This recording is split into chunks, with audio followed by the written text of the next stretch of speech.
Hey, everybody. Welcome back to The Collective. We have another fantastic show for you planned out today. Very excited. We got the return of Seb on an odd Thursday.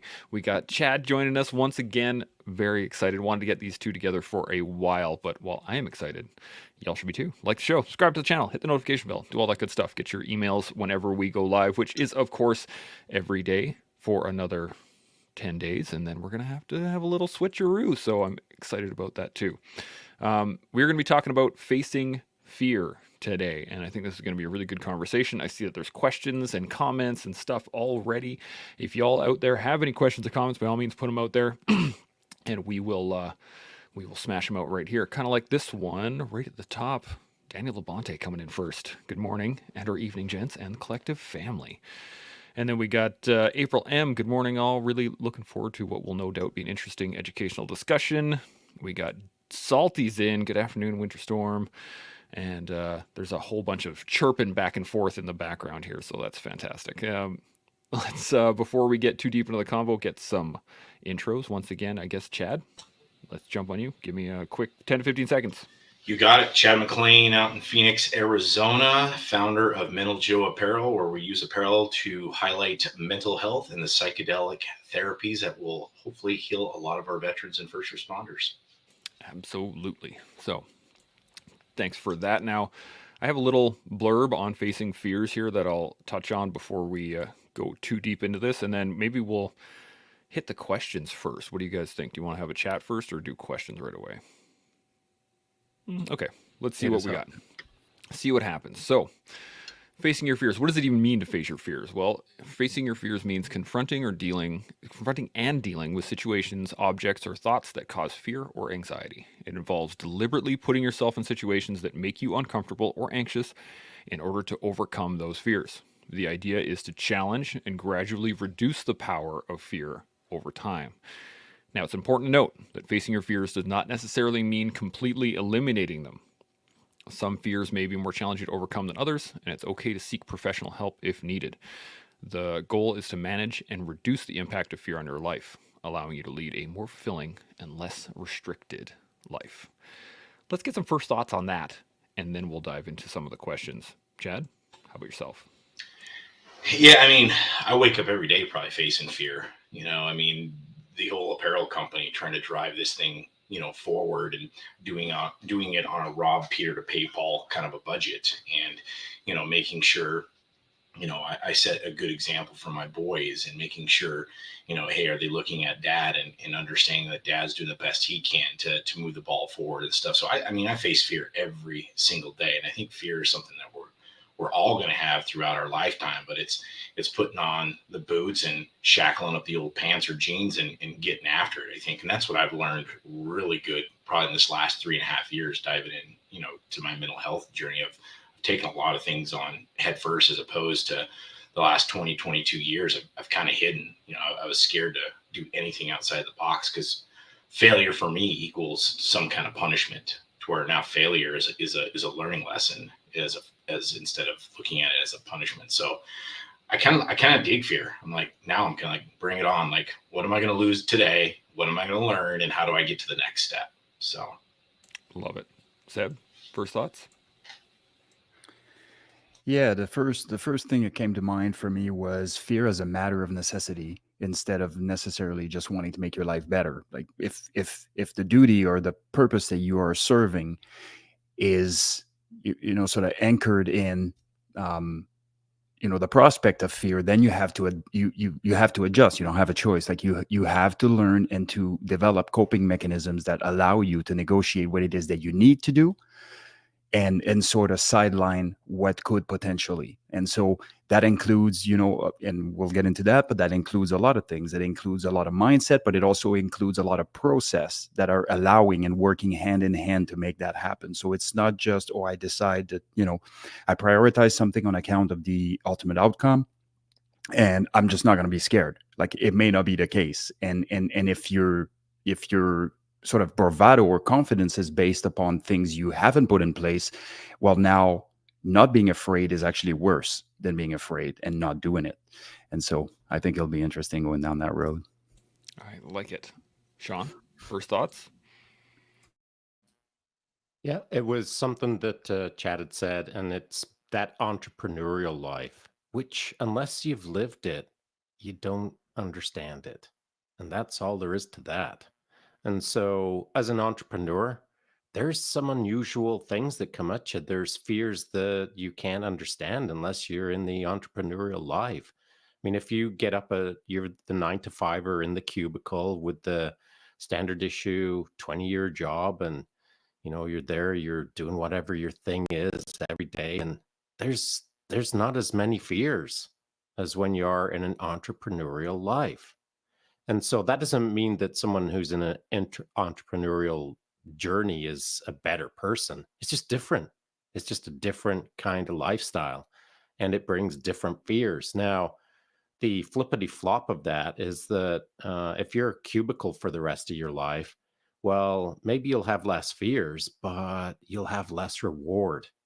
And so there's the rub: risk versus reward, fears versus outcomes. And so maybe that's where I'll leave it for now. Dun, dun, dun. I think you need like a little soundtrack where you can have like bum. Deep I think organ. it'd work really well. Chad, thoughts on that? No, I mean, I don't have any other thoughts on. I mean, both gentlemen hit it, nail on head on that. But like I said, on that entrepreneur side, man, I freak out every day. I've got fears every day. Will I meet timelines? Will I get the gym in? Will I make sure I pick up the boys? There's all kinds of. And at the end of the day, I'm not bringing in a paycheck, right? So you got that's sitting on there being a man, right? Like, I'm doing all this other stuff, but the fear of not bringing in a paycheck and making sure I hold the standard at the home. So I'm taking that off the wife's plate. So I think fear comes in all sorts of different angles, but you got to be willing to, just kind of take them on and get outside that box. I like that. Seb, you got any other points to add on this? No? Okay. So let's dive into one of these questions. I got something to add. I All do, right, because Chad, you brought up a key element there, and I faced it myself as well. So my wife was, we were down in Houston, Texas for a couple of years. My wife was bringing in a good paycheck as a professional engineer, running a large team. And I was at home changing diapers, man, freaking diapers. And I was still trying to figure out what I was going to do next. And, that's when I started high performance race coaching. I didn't know it was going to last 15 years. But when I stepped into it on day one, I was like, man, I'm changing freaking diapers and now I'm coaching. What the heck is going on? But one of the reasons that I wanted to do that as well was because as a guy, like, it sucked to not be making any cash flow for the family. And I don't care who you are. And you can line up all the psychologists in the world in front of me and separate them to the people who say, well, it shouldn't make a difference, and the people who will say, well, it does make a difference. And I'm going to look at the crew off to the side there that says it doesn't make a difference. And I'm going to tell them that they're wrong, because it sucked. In my head, it was uncool to be making not a lot of money at the time as a guy. Now, maybe it's just a guy thing. I don't know, but there's a thing, at least there was in my head, where I did not like it. And maybe that was also a minor fear as well. The fear of not being able to produce, the fear of not being able to see my full potential, the fear of blah, blah, blah. So changing diapers and coaching was kind of mandatory at the time. And so the idea of Chad, having challenges as an entrepreneur and not really feeling that he's, providing to the degree that he thinks he should, it's a freaking thing. So I just didn't want to let that slide by as if it's a non-factor, because it's a major factor as far as I'm concerned, or at least it was for me. So at least there's two of us in the world that felt the sting, buddy. I would say 3. I feel like it too. There, Shaun. There you go. Seb's got 4. So we got a number. I think that's a really great realm to dive into to begin with, actually, because I think one of the major fears for men is to not be a provider. Like, it seems like a natural position to fall into is as the provider, or perhaps that just could be societally. But I've seen it in other countries. I've seen it in other other social settings of like the concept of providing is just almost built in, at least in my mind. Seb, you got any thoughts on this? Yeah, I mean, we start leading ourselves into gender roles and those types of things, and some of it is societal, as you mentioned. Some of it is forensic biology. Like, there's a lot of things that work hand in hand to do that, and we can stand on the sideline and deny all of that. But when it does happen, it's really hard to deny. Just to jump on that financial bandwagon, is there any worse anxiety than financial stress? I mean, I will take raiding any kind of compounds, doing anything over financial stress. So it does take a toll, and it almost seems like the system that we operate within is built to keep us that way. And I'm not suggesting through nefarious means or anything like that, but just the way it works out. Like you can't build your credit if you don't have a credit card, and you have a credit card now, you buy things at credit, and now you can't pay for them, and now it's a big vicious circle, and it's very, very stressful from the perspective of somebody that was institutionalized, as Shaun mentioned earlier, where the regular paycheck comes in all the time, no matter what, unless you stop breathing. And even then, it will probably keep coming for a couple months until the bureaucratic process catches up to where you are. Yeah. It's I think even when it comes into it, I was getting paid after I left the military, and immediately it was I had this vibe that I should be working. I should be doing something.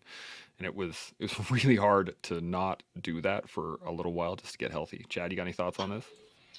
Yeah, I mean, I think for me, like, and it still comes up, kind of like Shaun said. I mean, it's a huge anchor, right? And what I've tried to do is change my mindset to now I have this time to be with my boys, to build a very strong foundation in there. I mean, I've got a 5 and a 6-year-old. I mean, what better time to be a dad to build a foundation? I'm playing catch with them every single night. We're doing basketball. They've got boxing on Mondays and Wednesdays that I take them to, and so I've changed the mindset of, hey, I have the time now to build a foundation with these little dudes, because once Metal Joe really takes off, I might be going here and there, on talking engagements, or, sponsoring something that I've got to be at to hand out apparel. And so to have this ability to have the foundation now, so they know, like, when I'm gone and I'm doing stuff, that, hey, dad's digging in, dad's doing work, he'll be back shortly. I've had to change that mindset of I get the time. I get this time to be with my boys in the most pivotal point of their life, being young men, and trying to mold them. So I've changed that thought process of to where not bringing in a paycheck was an anchor. Now it's like, no, like, this is my job now, building a foundation, taking care of the house. What can I take off my wife's plate that she doesn't have to worry about, that normally any other woman would have to worry about? I mean, I'm folding laundry, I'm vacuuming, I'm doing dishes, I'm doing yard work. I am Mrs. Doubtfire without the wig and dress. So, I take that on very personally, and that's what I've had to do. I've had to change that mindset. Yeah, absolutely. Shaun, got any thoughts on this? Well, you're Mrs. Doubtfire Part 2, because I was Part 1. And so that's just a fact. I did all the things. And you get right with it. And I got right with it for sure. And at some point, I kind of started liking it. And then I started getting kind of busy with coaching. And then I was kind of bummed that I didn't get to do the things that I was doing before I started getting busy. That's just the way of life, man. But I'll let you know this, Chad, that you're right. At that age, that's kind of where our boys are at around that time. And so I do remember walking them kind of to kindergarten sort of thing. And they're hanging on to each of my finger. So I'm just walking along. They've got their little hands wrapped around my fingers. We're walking down a little parkway there in just outside of Houston, and there's some ducks in front of us, and the boys want to check out the ducks. And I remember standing there with them hanging on my fingers, and they're chirping about the ducks, and they got the big smiles on their faces. And like, man, you cannot buy that stuff. That's worth $1 gajillion. You know what I mean? So, like, get your vacuuming on. Make sure you got your apron as well, but don't miss the little moments where they're little nerds are hanging onto your fingers, and you're getting to vibe with them just for 30 seconds or whatever. Those are the real wins in life, as far as I'm concerned, the ones that you can't buy. While we're talking about money, and the struggle of money and the fear of money, Well, there's things that are free, and the things that you can't buy are the things that are worth all the gold in the world. 100%. And that's actually a great segue back into facing fears, because I think those moments, those time periods, those little things that you can't buy anywhere else, those help when you're engaging one of your fears. When you have to actually look at something that you're really afraid of engaging or trying to get involved in, and you get to look back on those little moments like, okay, this struggle that I'm about to go into is going to be worth it because of that, because of that moment, because of these things that I've laid in my life down. What are you guys' thoughts on using those moments to engage that fear? Chad, coming to you first. What do you think? I don't know if I've got much, man. I really don't. I want to hear what Seb and Shaun might have to say on that. I don't have a whole lot for you on that one. I'm going to come back to you then. Seb, Yeah. how about you? Yeah, I kind of missed the point of the question, sorta. Can you just clarify just that? Absolutely. So what I mean is the utilization of the moments that Shaun was talking about there, Mhm. where he's got his kids, but in those moments they make the other period. I guess maybe it's a hindsight question. Is after going through something that was really challenging, really struggling, and then finding a moment like that afterwards, can you use that forward to the next thing, to the next scary thing, to the next challenge per se? Yeah, I think for me, it's a very fine balance here, because you want to, those moments are essentially moments where you need to bring your A game for. So in the sense, in verbatim, so when you're doing it, but also after. So when I'm at work, or when I was at work at the time and my girls were young, my responsibility was to make it back home. And so my responsibility, and tied into what I was forced to do and how I was planning, definitely affected what I did, like and how I did it. So I didn't just do certain things, out of cowboy sort of attitude or anything like that, because ultimately I anchored my will to return home to these moments.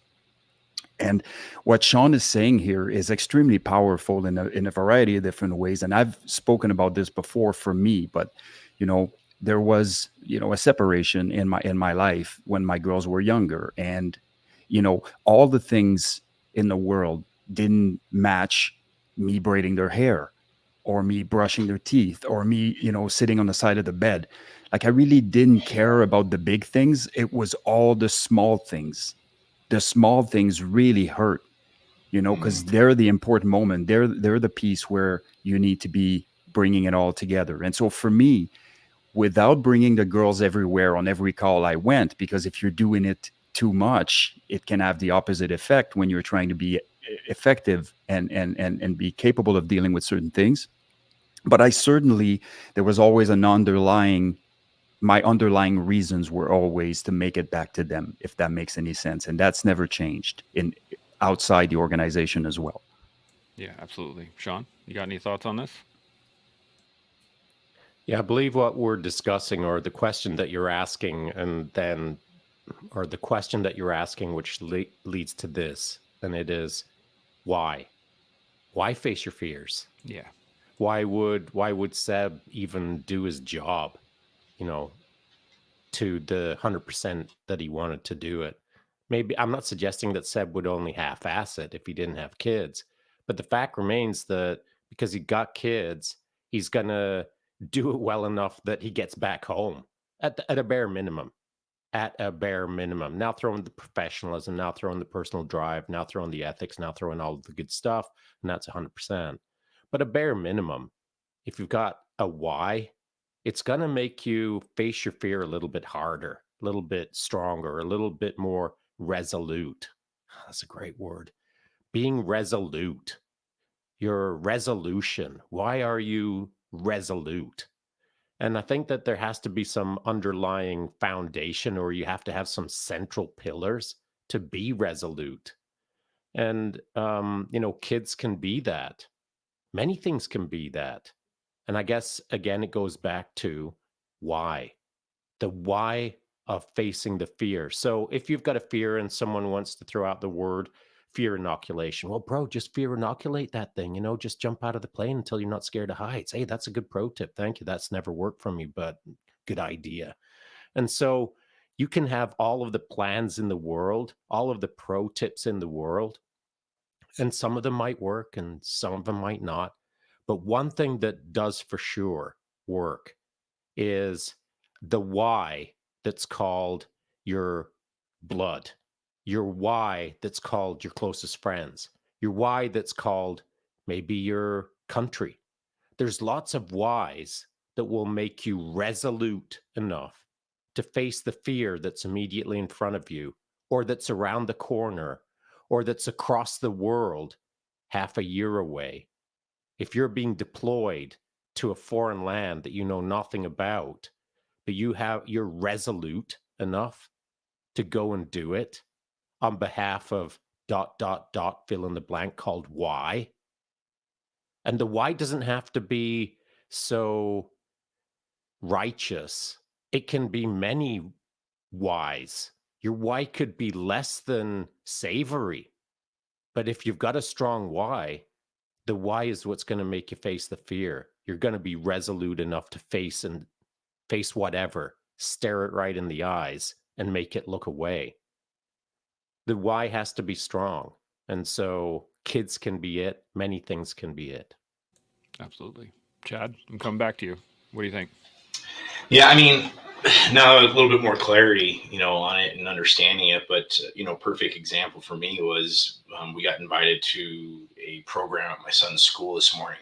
And the reason we got invited is he ended up getting an award today. And so out of, 40 kids in his class, you got an award for, being a great leader, being on top of it, being kind. And I was like, man, that hit hard, because it's like, oh, you question yourself as a parent all the time. Am I doing the right thing? How much am I screwing my kids up? But when we get something like that from what I call in the wild, like my son is behaving appropriately in the wild. I'm not there to look after him. He's doing it on his own. Meanwhile, I'm spiraling out of control because of the green room talk we had of, certain packages I'm sending to certain celebrities, and certain packages that are going to, large names out there. And meanwhile, I'm sitting in this, gymnasium looking at my son get his first award for being a leader and being kind. And that was the why. That was the pause of, okay, all this stuff that's going on in the background is great. We have to pause and we have to be present in this moment for my son, because this is about him. And so it's for me, I now have the ability to set pause and take that in, where before I wouldn't have enjoyed that moment. I would have just kept running. I would have been on my phone. I would have looked for the next order coming in. I would have figured out, okay, did this get delivered? No, that all went out the door. So I'm learning to pause and enjoy my why and see what, my little boys are coming up with, along with the wife and stuff. So this morning was, it was kind of a cool thing to see, because it's all kind of coming full circle, and I'm actually being present to understand it.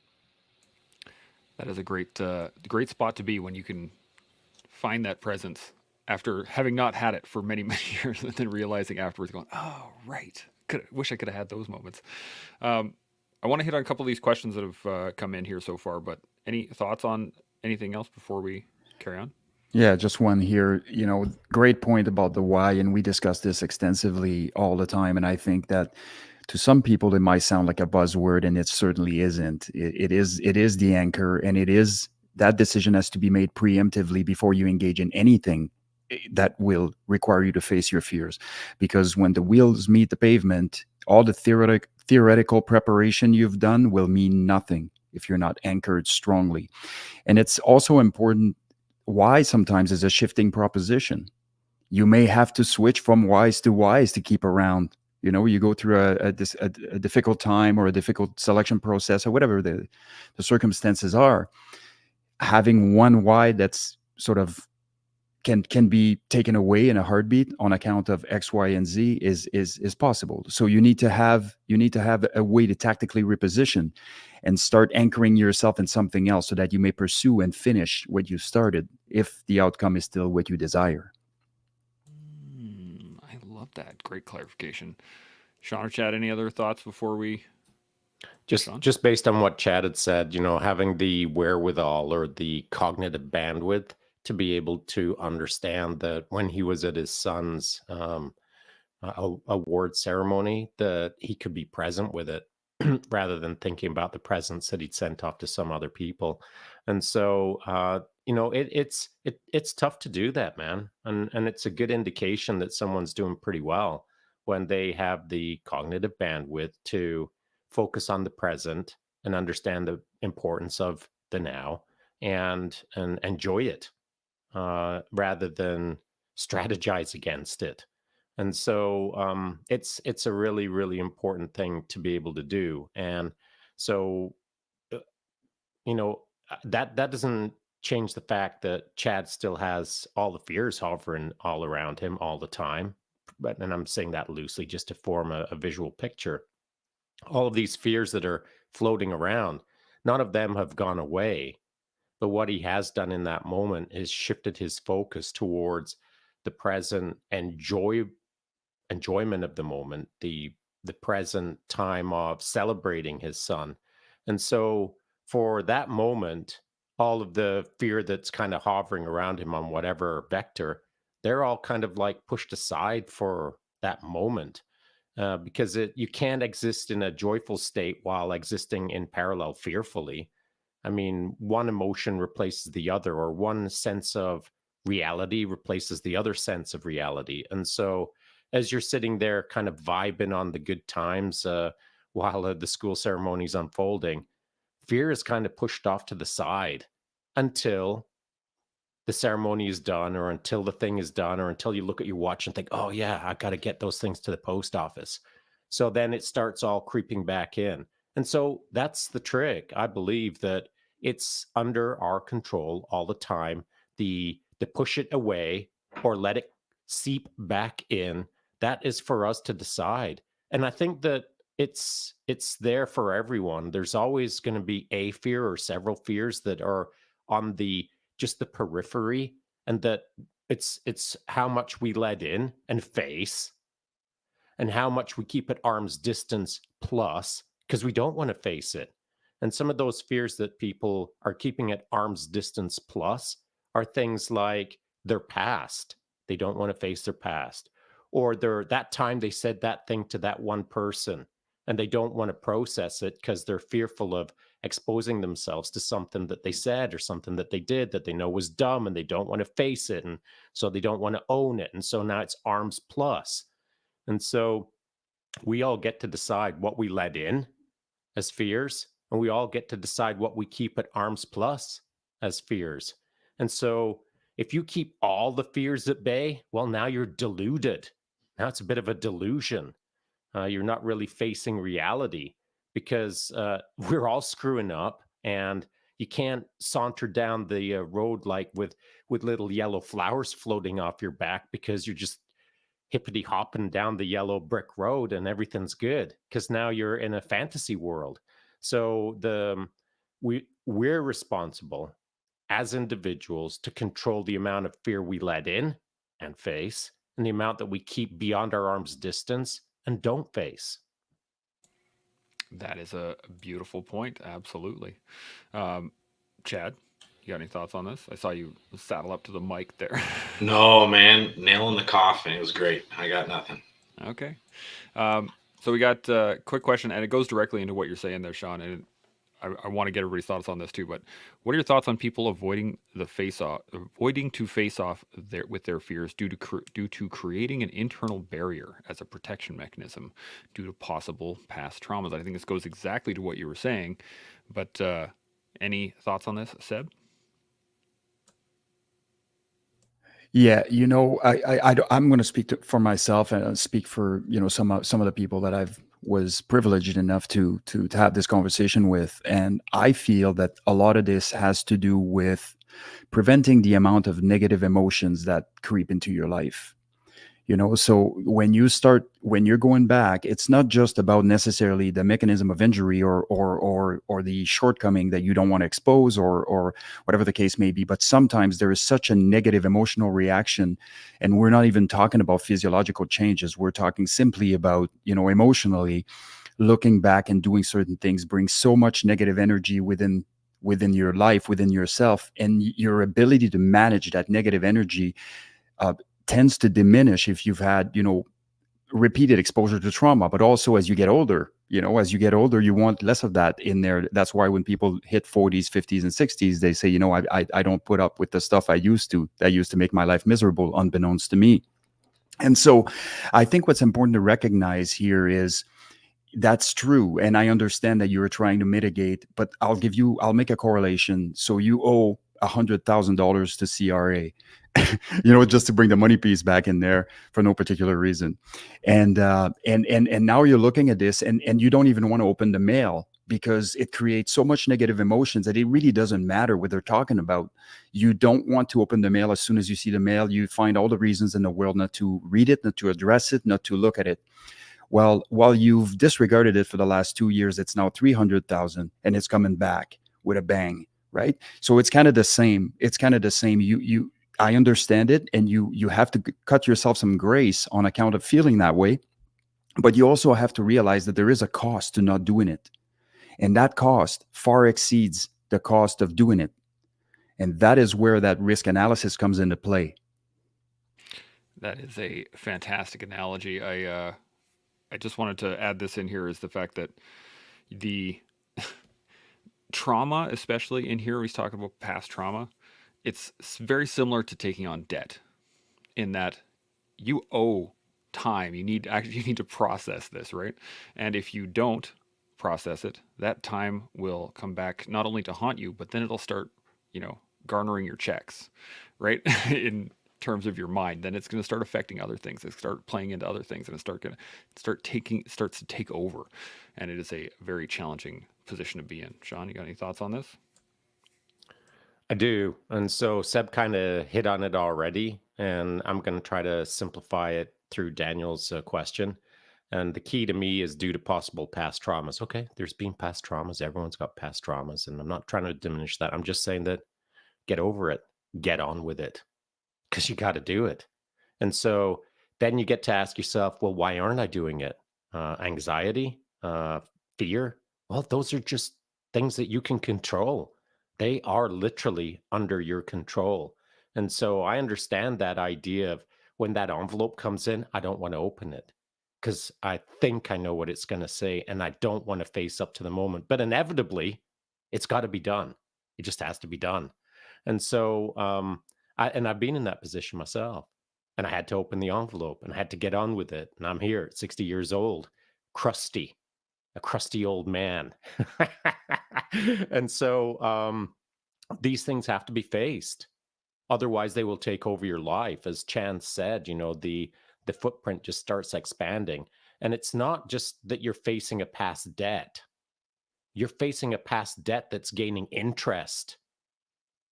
The interest is what kills you, not the debt. It's the interest. And so you got to pay sooner rather than later, because the longer you hold off your fears, the longer you hold off facing that fear, the more interest it collects, and the harder it is to pay down.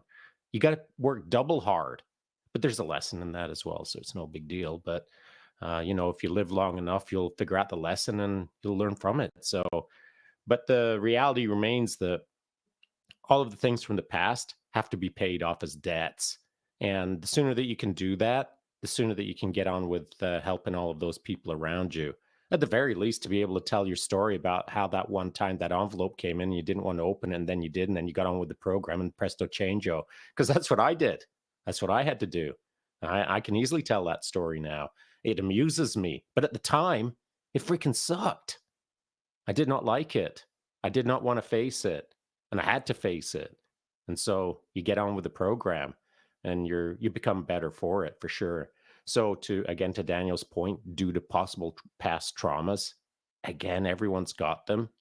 That's the debt you've got to pay, or that's the interest that you're going to start earning on that past debt that you won't want to start accumulating. So get on with it sooner rather than later. Absolutely. Chad, thoughts on this? Yeah, I mean, something rings real clear for me on this as far as past traumas. I'm not a fisherman, and there's a reason I'm not a fisherman.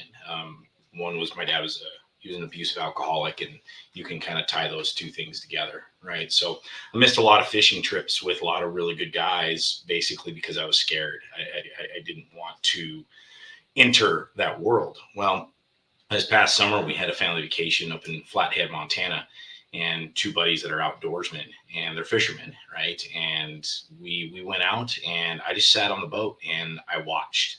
I let ego go to the side, and I said, I don't know anything about this, but my boy enjoys it. And Connor literally sat there for 3 hours.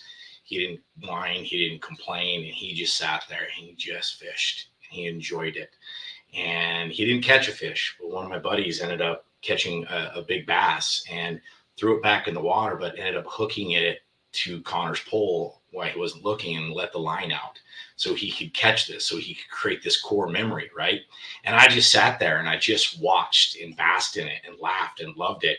And at that point, just seeing that smile on my son's face, it literally took all that trauma of 20 years of, being scared of fishing and said, okay, like Shaun, he said he's 60, I'm 46. And I'm like, okay, 46, I've got to learn to fish because my little boy is saying, Dad, I want to fish and I want to understand this. And we went to bed that night. For the rest of our trip in Montana, they both went to bed to hunting and fishing videos the entire trip, the rest of the time we were there. So that for me was the hump that I had to get over to face that fear of not fishing, knowing that is now something my son enjoys. And now we can learn together that skill set and share those moments, because now he's not tied to my past traumas. And I've learned to kind of release those to learn a different skill set that I can learn with him that we'll both enjoy and make that a part of our pastime. So that was something that was really real with me when we talk about past traumas. It was just, man, it hit me like a ton of bricks sitting in that boat and then watching him smile ear to ear with this. I'm like, okay,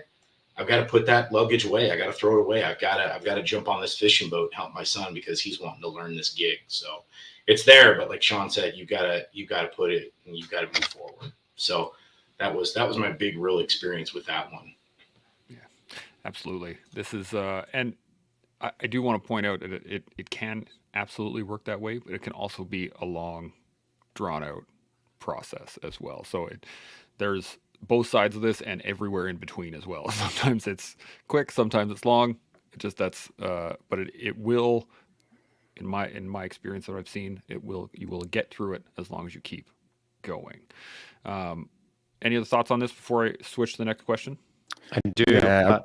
Sorry. So let's go Shaun first, and then we'll do Seb after. I do, and it's good that you raised that point, Chance, that it can go quick like it did in that boat, or it can go slow if you hang out in your basement and don't hang out with any cool friends. And so there is a big distinction that things don't magically change in your basement. You've got to get out. You got to hang out with cool people who are good fishermen and will let you sit in the corner of the boat while they fish and hook bass onto your son's line and be super cool about it. Hang out with cool people who do cool things and will make things cool. That doesn't happen in the basement. So yeah, it's going to freaking take a long time if you're hanging out in the Dorito bag and watching Netflix. You got to get out. You got to go kick ass, your own ass. And that means getting out and hanging out with cool people so that things can expedite the process. If you want to pay a lot of interest on your debt, hang out in your basement. If you want to start paying to the bank super quick, go hang out with cool people. They'll make it happen. The interest will get paid. The debt will be wiped. The fear will disappear. If you hang out with the right people, they will expedite that process. At least they'll expedite it faster than any individual can in their own way. Because if they could have, they would have already. They would have faced all the fears. They would have caught all the bass. They would have done all the things. But no one has, because no one can by themselves. And so we can, I was going to say pretend, but we can believe that this process that is in front of all of us called life can just magically occur, but just take a little bit longer because I'm doing it all by myself. Well, that's not the way. The way is to do it with other people who can be helpful and expedite the process. 100%. Seb? Man, there's so much truth bomb being Right. dropped here. It's like we're Right. under attack. By the way, PETA just called and they want to know the name of your friend that rehooked that fish for the second time there. So just kidding, but the segue I'd like to make is something that creates a lot of fear of discomfort as well, is having a negative experience associated with something that you either love to do or you've never had the chance to explore. And we can take this in a variety of different ways. Perhaps you used to love going to a certain park, but that friend that you used to walk with has passed away. Maybe you used to love listening to certain music group, but the last time you went, what was your ex-girlfriend, and now you guys are no longer together. So every time you hear that song, it creates all these negative emotions within you. And so if you negotiate life like this, you're going to chip away at all the things that you ever held dear on account of the negative experience that you've had in certain contexts, and you really start to chip away at yourself. You also start chipping away at your ability to grieve with those events and to transform those experiences and positive experiences and reframe them. And so I really like that, in terms of changing a context and trying something that has a negative emotion associated with, willfully, on account of creating a new experience that supersedes and overshadows the experience that ties your fear and ties your negative emotions into.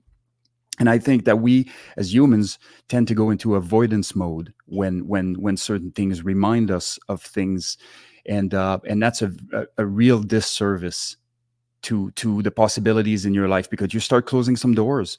And if you are to engage in this adventure called life and go into exploration mode, you need to have as many doors open as possible. They start with your mind and with your emotional side. How do you walk around everywhere and enter everywhere and experience all the great things that you can experience, if you close doors every time you associate a negative emotion with something that would be incredibly beneficial for you?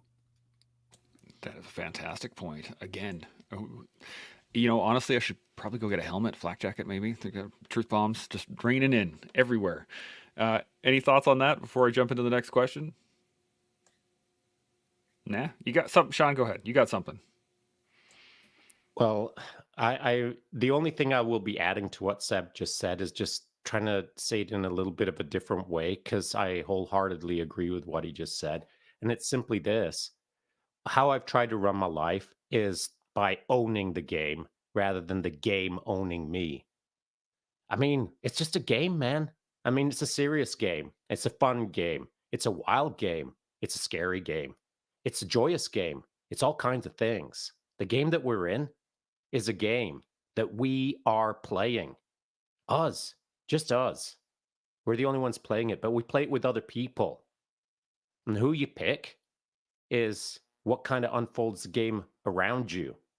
And so I don't like the idea of the game playing me. I like the idea of me playing the game.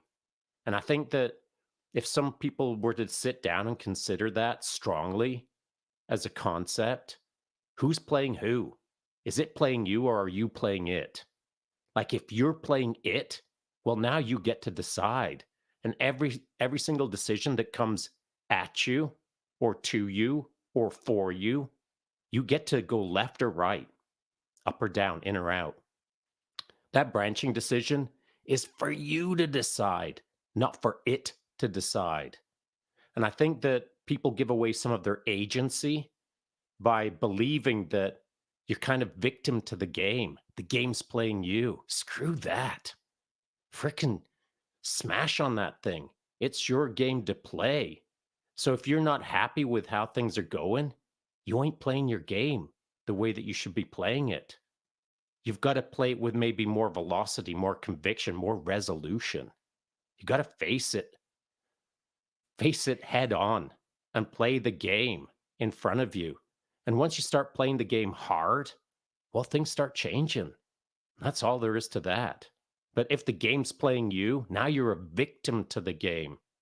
Well, if you think you've got fears now, wait until the game starts playing the game against you, where the fears start compiling, where now you're in the fear game, because that's how it works. It stacks up against you.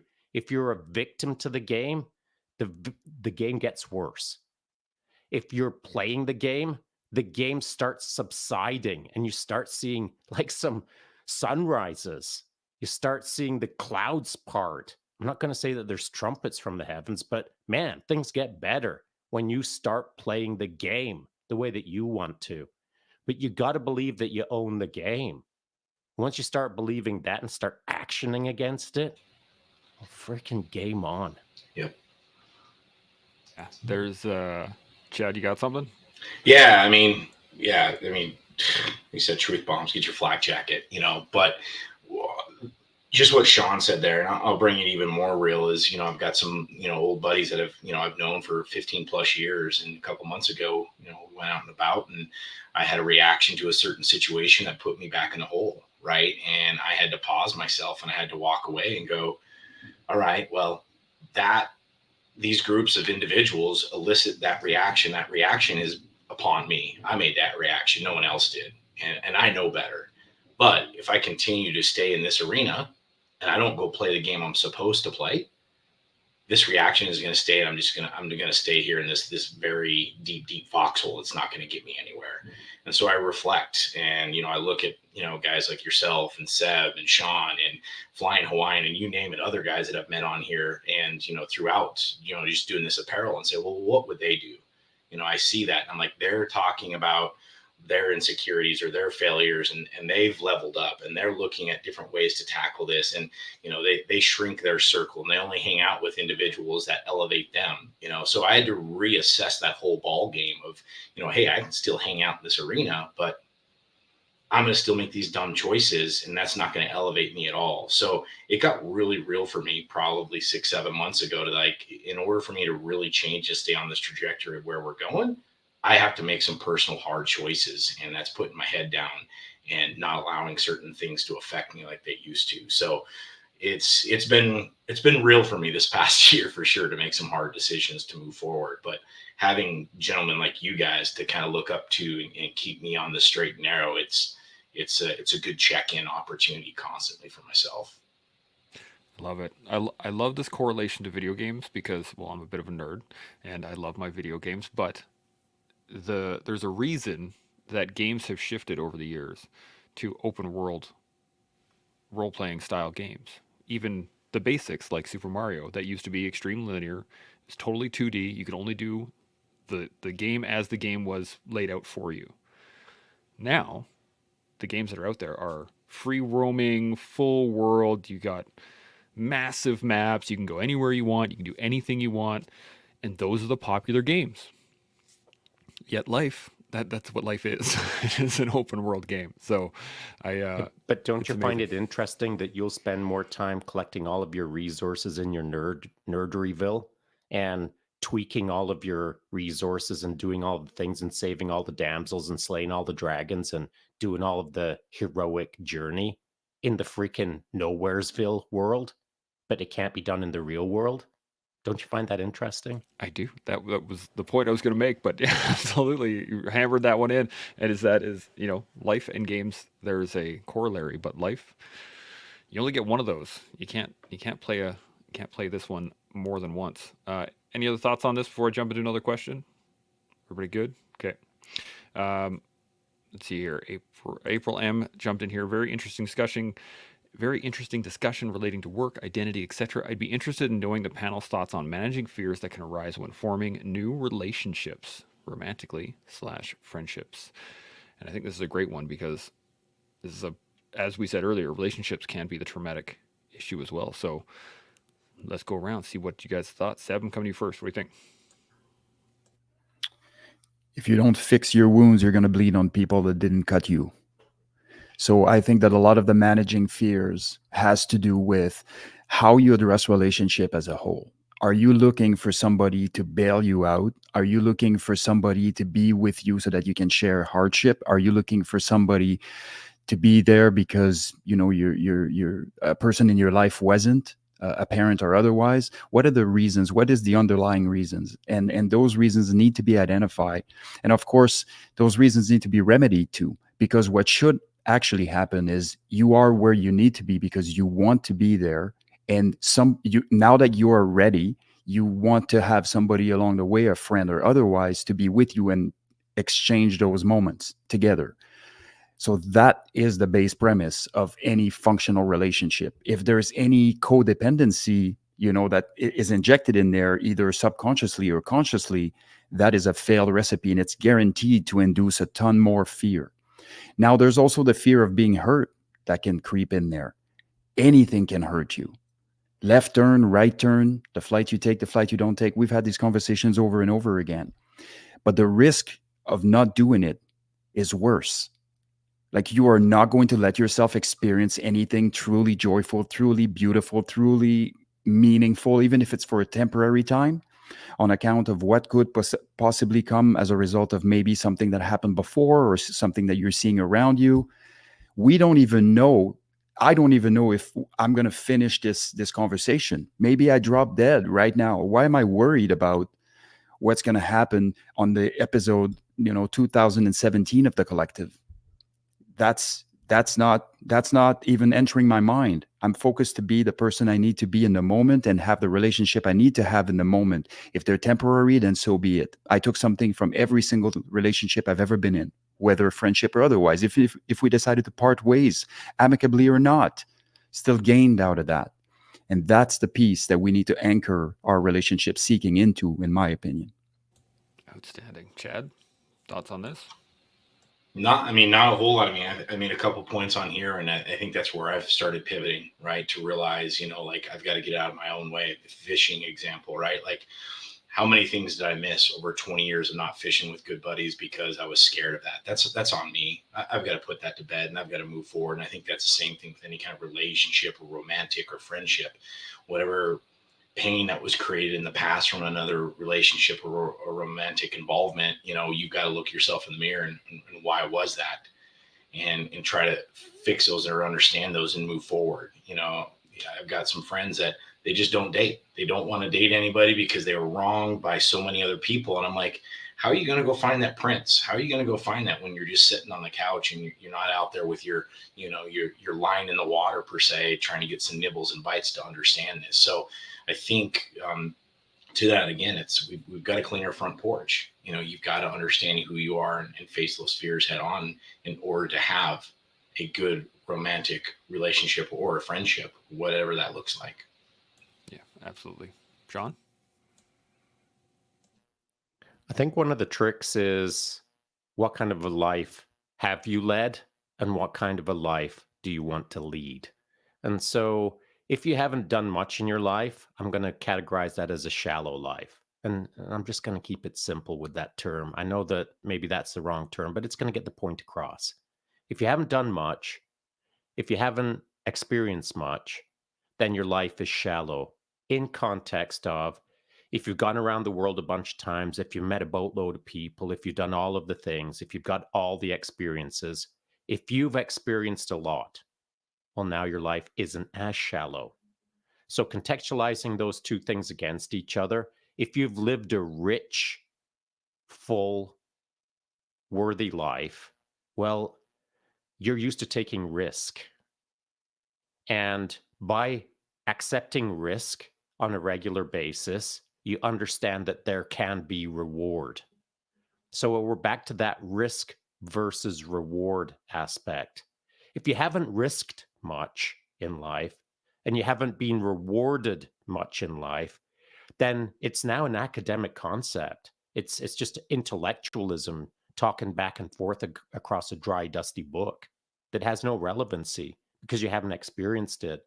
But if you've gone and stood on the edge of an ocean and looked out across and wondered what's on the other side of that ocean, who the people are, what they do, how tall are they, how short are they, what color are their eyes, if you've never done that, then you've never explored enough. And I think that life requires a certain element of exploration, a certain amount of curiosity.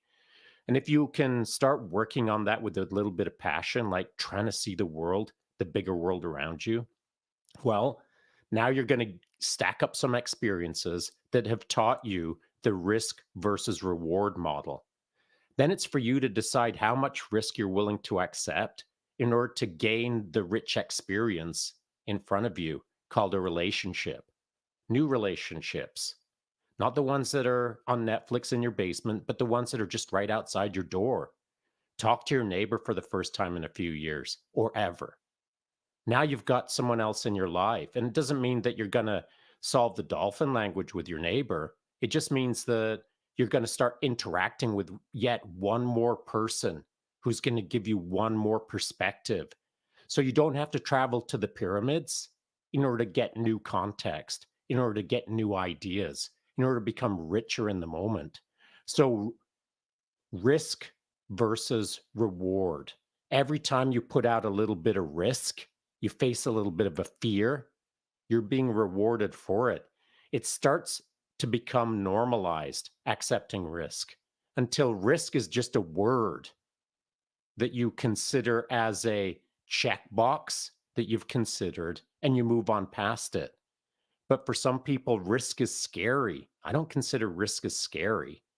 Risk is normal for me, but that takes a little while to chip away at, to normalize the abnormal. The risk abnormality can be normalized. The moment that you can start doing that, the moment that you're going to get rewarded for it, the moment that fear starts to be diminished by the fact that you will obviously, as you risk things, start facing fears and you will work through them because the reward is enough.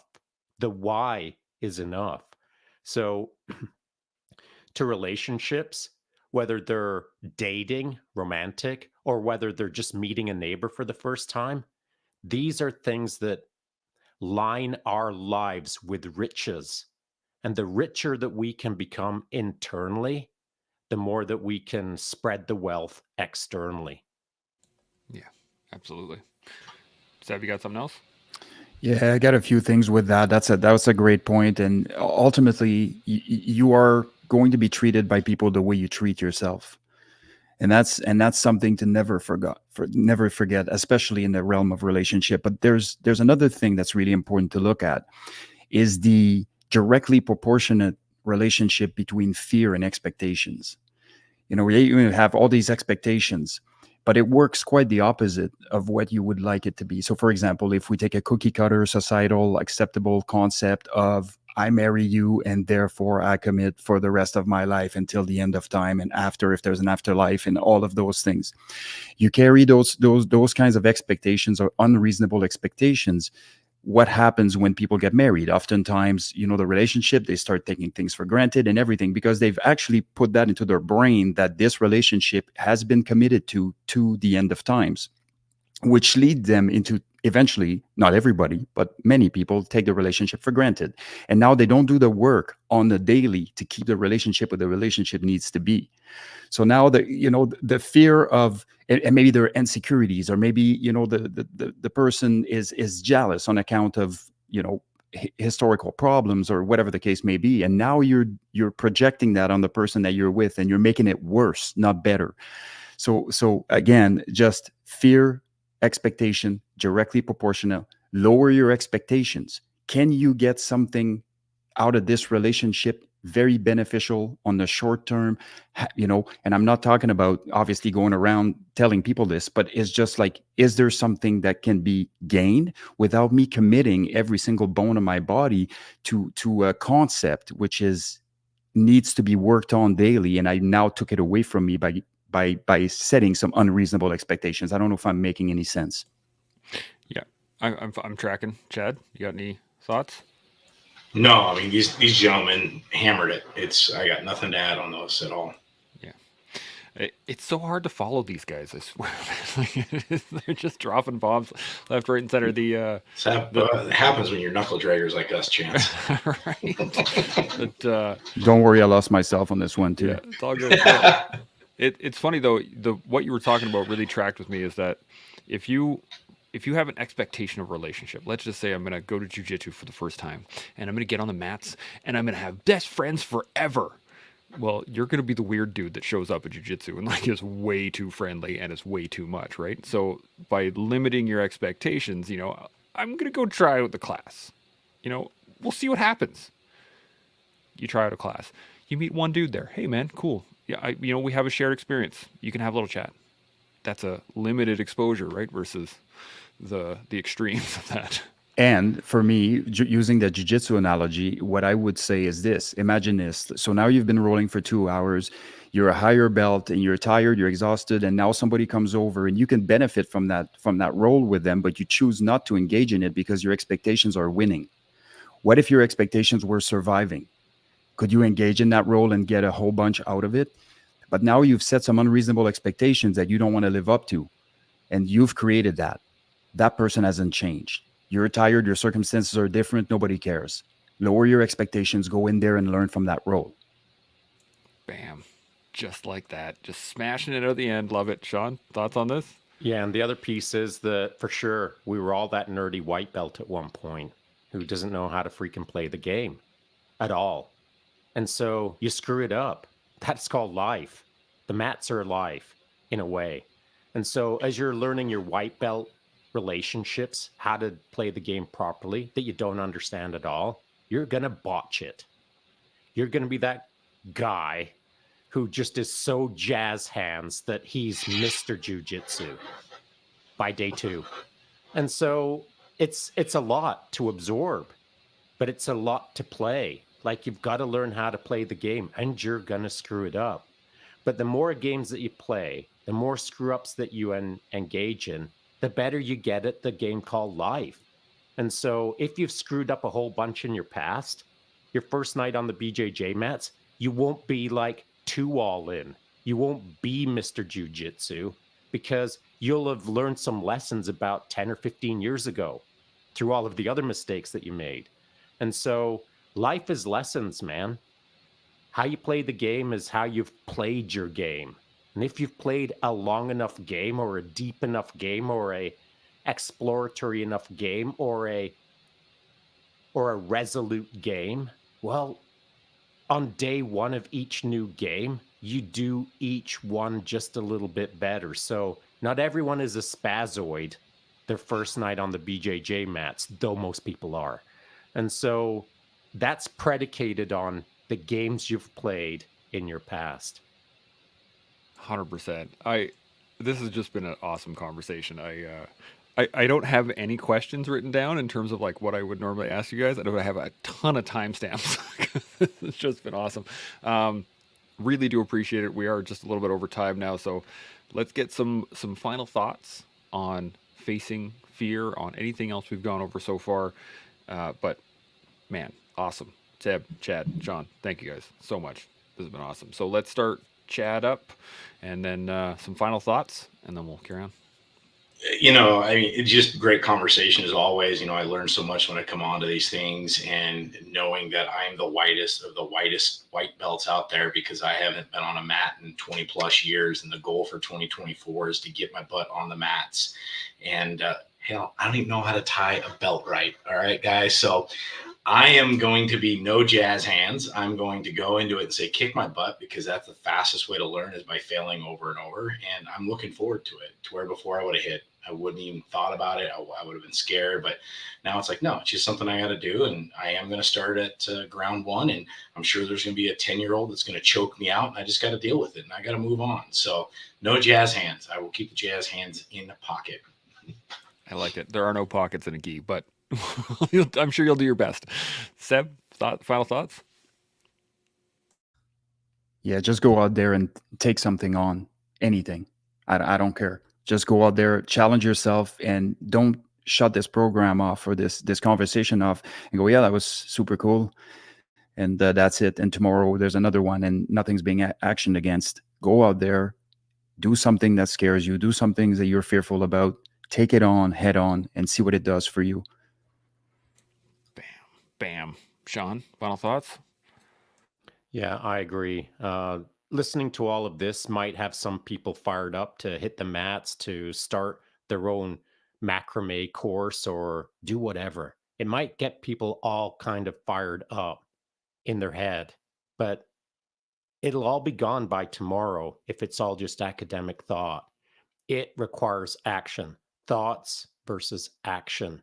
And the only time all of this conversation becomes real is when you put your name on a dotted line and then sign it in blood and get on with the program. Because your life is a game for sure, but the game has consequences to you and to everyone else. And every day that you let slide by is a lost opportunity for you to play a better game. So commit to something today. Go do something abnormal today. Go face a fear today. It's all under your control. How much you face, how much you kick it in the teeth, that's all up to you. But sitting back and letting it get a little bit closer, letting it creep into your patrol base as fear, that ain't the way to live life. The only way to live life is to force it back and own it. Absolutely. The the funny thing is, I think what we forget sometimes is that the game's being played anyway. It doesn't matter if you're in your basement; it's still running. It doesn't matter if you're wearing your Dorito bag slippers. Game's still running. And what happens if you have a live character in a game that's running? Well, all the enemies start to spawn around you, and then they slowly creep in, and then they kill your character, and you got to start over again. Right? It is a consistent thing in not only in life but in video games as well. And Except the start over part. except the start over part, exactly. In real life, there is no Freaking starting over. nerds. Thank you very much. To that point, again, really do appreciate the convo. This has been fantastic. There's some great comments here. I'm sorry I didn't get to all of them, and there are some great questions here. I hope we touched on them throughout the show today. Really do appreciate it. I'm going to leave you with this. Again, continue to learn, continue to build, continue to grow, but that in and of itself is a risk. So are you going to take it on, or are you going to not? Hopefully you'll take it on with us every day here on The Collective. We'll see y'all tomorrow. Chimo. Chimo.